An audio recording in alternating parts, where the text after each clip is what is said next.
Sikit. Hujung. Ah. Ya! Aku dah cakap kau mesin noob punya. Mana Amy ni Dari tadi aku cari tak jumpa. Man, ada nampak Amy tak kat mana? Amy yang mana, bos? Amy yang budak baru tu lah. Oh, rasanya kat luar, bos. Kat luar Ya. Okey, terima kasih. Ah. Oh, kat sini rupanya dia. Sikit, dia pergi. Amy, Dia pergi. Alamak, terima kasih bos. awak buat apa kat sini? Saya duduk je bos. Awak staf baru tu kan? Ya bos. Okay, daripada awak melepak kat sini, baik awak pergi hibur hati customer tu.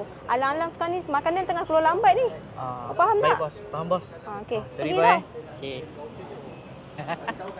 Bukan hati customer. Ini makanan aku tu.